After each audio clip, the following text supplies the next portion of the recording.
Jazzcast Pros. Welcome to Living the Front Seat Life podcast. I am your host, Coach Kelly Marie. And hey, like, subscribe, share, leave a comment. Let me know you're listening. I would love to hear from you. Today on Living the Front Seat Life, I'm sharing with you a radio interview that I did on Child Abuse Awareness Month. April is Child Abuse Awareness Month, and I was asked to come in and tell my story around my story of child abuse. So sit down, lay back, prepare, get your mind right. It's not a heavy story, right? But it does touch on some issues around, of course, child abuse, me being a survivor of sexual child abuse, and just being able to come forward and having an adult that I could go to and talk to that listened and heard me and believed me in my story. So I wanted to share that with you. I thought it made sense to share this part of my story with you.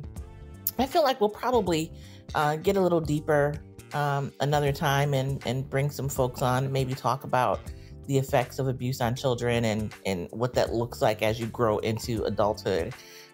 But until then, I leave you with this interview with myself and Kerry Sanders, who is the host of the Senior Moments radio show on WUFO in Buffalo, New York.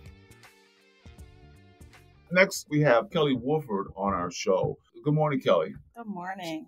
April is Child Abuse Month. Every day, 5 children, now get this, 5 children are abused. Every day, 5 children are abused in this country. Erie County and Buffalo have the second highest reported cases of child abuse in New York State. Erie County and Buffalo, we're the second highest. So that's just awful. And we're living right amongst this stuff and don't realize it's going on. And so just the awful thing. And thanks to the Bell South Child Advocacy, we were able to get Kelly Woolford on our show. And thank you for coming to us in your moment, Kelly. Oh, thank you for having me. And Kerry, it's 5 children die each day. 5 children die each day. That's what I said. Yeah. That's but, right. You know, it's so important to talk about child abuse awareness. And I appreciate Best Self really working to get stories out of people that have survived and are, really living through the abuse that they have endured, as children, and even in, other relationships, not just child abuse, it's abuse across the board. But the Child Advocacy Center and Best Self. So you were abused by a family member 30 years ago. All right. So let's talk about, so our listeners know, let's talk about that story. What happened? I mean, you willing to share that with us? I was being sexually abused by a member of the family. And it was, I didn't know that it was wrong, because that's a part of the relationship that abusers build with children, is you teach them and groom them to not think that what's happening is wrong, right? And so back then there was a public service announcement with Webster, Emmanuel Lewis. Yeah. And they had these big letters, go, run, and tell. And they would play this public service announcement all the time. Go, run, and tell if someone. So you were a little kid. Yeah. 30 years ago. Someone is, I was 9 years old at this time. If someone is touching you or making you feel uncomfortable, go to an adult that you trust. And I watched that commercial. I don't know how many times I watched it, but it got to the point where I knew that I needed to say something to someone. Now, one of the things that I would want people to know and understand is the importance of being an adult that a child can trust. Okay. So grandparents, older adults, you want to be that person that child can trust. And so my mother always raised me to be able to talk to her and ask her any questions. We had a very open relationship. And I knew that I could go to her and talk to her and really talk to her about anything. And so I let her know that someone in our family was abusing me. And what I did not realize at the time was that in that moment, my mother believed me. And she made sure that I got to the hospital and was examined, and we went through the process of identifying the person, and they were arrested, but we never, they pressed charges. We never went to court because of the system, the process that it takes to get a child through the system and get them through to the point of testifying. And so we got as far as going into the court. I spoke to the judge, and they showed me the courtroom. They showed me where the person would be sitting. They showed me where I would be sitting. They really took time to, explain what would happen. But it was so many times that I had to tell the story. So how many long were you times being abused? For a couple of years. And so you were being abused for a couple of years, and then the Webster commercial made you realize that something was wrong. Yeah. And this was years ago. And so you reported to your mother, and she believes you. Yep. And that's how the process. That's how it started. That's how it started. During the abuse, why didn't you say something you didn't know from the beginning? It was, and this is actually something that we don't talk about. This is a great question because we always tell kids if someone's hurting you, if someone is treating you poorly, we make abuse we show only the negatives of it. We don't talk about inappropriate touching. We've been doing that lately, but back then, it was always stranger danger. Okay. You had to worry about some stranger doing something to you. It wasn't in the family. This was part of your family. Yeah. Right? Okay. Yeah. So not looking at people that you know. So I had a trusting relationship with this person. And because of that, they were able to take advantage of that trust. Right. And that's what abusers do. They take advantage, especially of children. And it's a lot of times, it's the relative. It's a lot of times, right? Now, you go to your mother and you tell her, I'm being abused.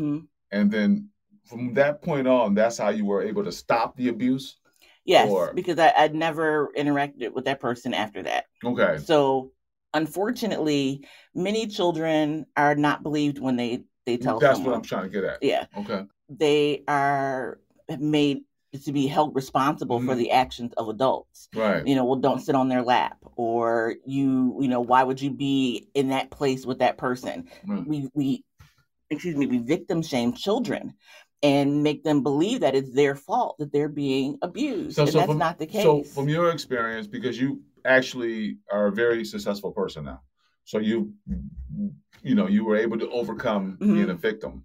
How important is it that you take the child as being truthful? Because your parents, if your mother would have said, no, I don't think this happened, you would have begotten another cycle, right? Another cycle. It would have been that's almost like abuse too. Right. And you don't even, we oftentimes we want the best for our children, and we just don't believe that we would put ourselves in the position to have our children be hurt. Right. And I think that's some of it. I'm not a psychiatrist or a psychologist. I don't know about the, the thought processes of people in that situation, but being a parent, I so you have 3 children. Too. Yep. Right. I have 3 children, adults. They're off doing their adult thing. But I would hope that I would be wise enough or be able to see enough to know that my children were in an unsafe situation.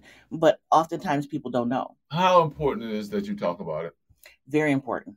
It is incredibly important that we have basic conversations using everyday language. We call body parts what they are, not making up names for the parts of the body that God gave us. Right. And so when you demystify things and you just start talking about the body. How important it is that you started talking about it? It was important that you did not, like you're on this show right now and you're talking about, I was abused as a child. I was sexually abused as a child. And so when did you, because what I'm trying to say is that, is it, it's like lifting a weight off your shoulders when you start talking to somebody about it, right? Well, my mom told me back then, this is your story and don't be ashamed. This is not a secret. It's not everybody's business, right? But this is not something that you should be ashamed of and you should feel ashamed talking about. Right. So from the very beginning, God bless her, from the very beginning, she let me know that it was okay to share my story. So when did you start recognizing that you were being abused? It was around that time because, again, my relationship with them and so was a positive relationship. I'm using so quotes, you had like a candy. Give me here some candy. Right, Let's do this excellent. thing. Wonderful relationships, fun times. Gifts and treats, and so I didn't recognize. So what I'm getting at is, what should parents and guardians and older everybody listening, what should they be recognizing? Because you can be abused and not say nothing like you did for a while. Right. So is that like happens to all children? I mean, well, there's warning signs. Okay, let's talk about it. So there's warning signs, and these are things that I know that happened with me. Pain during urination or bowel movement. Okay. Bedwetting, self-harm or suicide attempts, being fearful of a person or a place, abrupt changes in behavior or eating habits, and similar to signs of, mental health issues. Right. We have to know what a child's, day-to-day life is like. Is a child normally happy and go lucky, right, and then, now they're more depressed, they're sad. Mm-hmm. They may, say that it hurts when they go to the bathroom, or they may have eating habits, bowel issues. Things start changing. Right. But you got to be able to have those kind of conversations, right? You got to be able to have a relationship with that child for them to feel comfortable to tell you about these types of changes. So those are warning signs. Unexplained bruises, and welts, things like that. That's another warning sign. Yeah. Okay, so now back 30 years ago, when you said, I've been abused, your mother took you to the police or something? So trauma, I don't know exactly what happened next. I remember being in a clinical setting, talking to a nurse or a doctor. It was a woman, and my godmother took me because at the time my mother went into a depression. She couldn't handle it. No, but she had a support system. Right. So my godmother was the one, and I didn't realize until much later, a couple years ago, really, that was why my godmother was there, because my mother was in her bed. So you were still a young. I was 9 years old. You knew something was wrong, but you still didn't comprehend what was happening. Right. So today, from Best Self Child Advocacy Group, Best Self Child Advocacy Group, and Best Self is a behavior. You probably see the signs out in the community, Best Self, but they have a child advocacy group. Yes. They have made it easier for children for parents and children to report child abuse. Huh? So what is Best Self Child Advocacy Group doing? It's less traumatic. Less traumatic. What are they doing? Before or even outside of the Child Advocacy Center, you talk to like 15 different people. And so now the Child Advocacy Center, what they do is they make it easier. They record the interview with the child so that they don't have to tell the story over and over again. So instead of talking to 15 people, they talk to 3. Okay. Right? That is a huge difference. So that is a huge, you know what I mean? And they provide a safe environment, a comfortable environment for the children to be able to talk. They work with the caring adult in that situation to help them as well. Right. Because it's traumatic to more than just the child, right? And so when we get to the point of being able to say, I need help, or as a parent or as a grandparent or, a auntie or uncle, I need help with this child that I love and care about. They have just come to me to, disclose this thing. Right. They can call the Child Advocacy Center. Now their number is 866-5437. Now write that down, because if you know somebody or you think you know somebody, because abuse is really prevalent in all communities. It's not, especially, they say Buffalo and Erie County is the second most in the state. Right. So that says a lot. So what's that number again? They say people can call for help. 866-5437. Call the Child Advocacy Center and talk with the professionals there and let them walk you through the process. Right. They may give you the words to say, or you may already have the information. If you are suspecting, they'll be able to walk you through the process. And that way, the child that's being impacted is less traumatized by this traumatic event. Right. So, Kelly, thank you so much. Kelly Woolford, thank you so much for coming on a Senior Moment radio show. Thank you so much for listening in to Living the Front Seat Life podcast today. I wanted to share with you, just a little bit about the other work that I do and another part of my story around child abuse and surviving and living and thriving in spite of, or even because of the abuse that I endured as a child. And so I want you to know that, yes, there are ways that you can be aware, as you heard, to pay attention to the children in your care and the children that you may be around, and listen for signs and clues. Feel free to, talk to them and talk about body parts and what body parts are and what's private and what isn't. For example, and I didn't get to mention this in the show, in the interview, but one of the things you can say is anything that is covering, that your swimming suit covers, is a private part, is a part of your body that no one should be touching. So that's just one example of a way that you can have these seemingly tough conversations. And they're tough conversations because they're tough for us, but they are truly a matter, and can be a matter, of life or death, of happiness, of wholeness, of being healthy for children. So I encourage you to take your feelings and emotions out of the situation and realize that by you being there for a young person, for a child, you have the ability to help them through, to help them grow, to help them become who they are destined to be, simply by listening, by being there, by being receptive, and by hearing and accepting their story when they let you know that they are in an abusive situation. So thank you. And I encourage you, until the next time, to be the light.